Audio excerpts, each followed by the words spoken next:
Welcome back to Sports Showtime. We are now joined once again by our resident basketball analyst, our men's basketball analyst, and KLSU Sports Director, Mr. Jason Templett, and our women's basketball analyst, Miss Macy Manessis. All right, this time we're going to be talking some NBA playoffs, guys.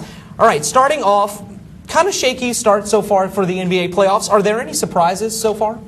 So far, not too much drama to be had in the first round. However, we did see a Portland team without their star Brandon Roy steal one on the road against Phoenix. Although most favor the Suns in the matchup, the Blazers did take 2 out of 3 regular season games, one of which was without Roy. So don't count them out just yet.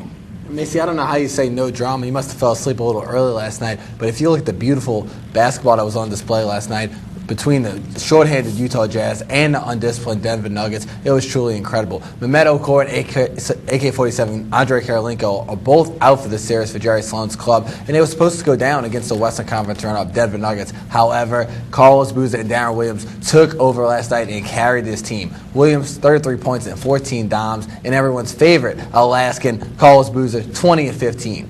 I'm not sure how far they can go, but I like them taking the series against the Nuggets because they play so well in the mountains in Utah, and they're a great home team, Hobie. They really play so well at the Delta Center, Energy Solutions Arena, I think it's called now, but it's the Delta Center. Now, with the 4 teams that you guys just mentioned, not a single one is either the 1 or the 2 seed. That belongs to the defending champs, the Los Angeles Lakers, and the Red Hot Mavericks. Now, those 2 seem to be at the pinnacle right now in the West. Do you see anybody dethroning either of these teams, Jason? Well, I think I'm going to piggyback off what Macy said and talk about the Suns a little bit. I know they lost game 1 to the Blazers, but I still think they're going to come through. The Blazers pose a tough matchup because of the style of play, that slow, methodical style, but the Blazers' lack of scores will catch up to them. Not having Brandon Roy, Hobie, just a little too much to overcome. He's truly a talent, probably the second best shooting guard in the league. That's right. Looking at someone who lost a lot of talent, look at the Hornets this season with Absolutely. Chris Paul. Went down, couldn't come back from that. All right, guys, sleepers aside, I know it's a little bit too soon to be looking forward to the NBA Finals, but as of right now, how the playoffs have developed,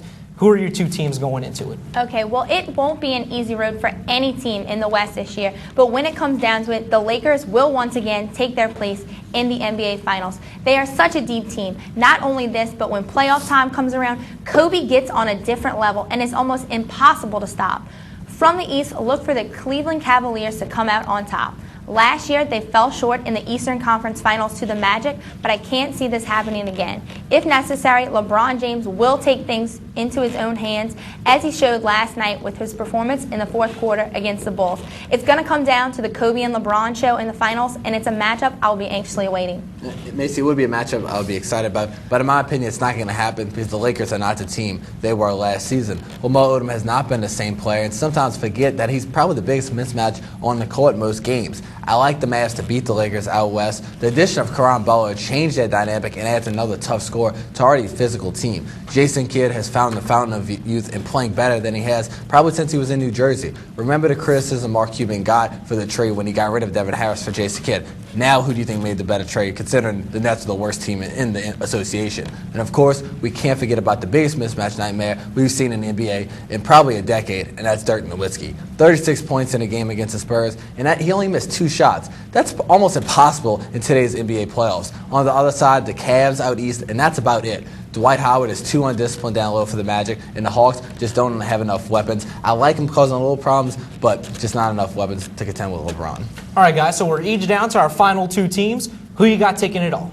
As I said, the Cavs and the Lakers, the 2 best teams in the league with the 2 most dominant players in the game. This series is a basketball fan's dream. The 2 teams have already met twice in the regular season, both games of which were controlled by Cleveland. Another factor to look at is home court advantage, something very important during the playoff time. Another thing which swings in favor of the Cavs. This series will be taken to the wire in 7 games, but when it comes down to it, we will all be witnesses to LeBron James and the Cleveland Cavaliers holding their first NBA championship. Well, we might be witness to him missing a couple of jump shots in that series, but as much as I like LeBron and the total package he brings to the game, the Mavericks are much more of a complete team. Their rebounding has been much improved with Brandon Hayward being added to the mix in that Caron Butler trade. And also, who guards Dirk for Cleveland? Is it Jamison? Don't think so. Varejao? That's not going to happen. Dirk Nowitzki learns from his finals failure against the Heat a couple years ago, and Mark Cuban finally gets that ring. And also, my main man, Jason Kidd, finally gets the ring after 2 failed attempts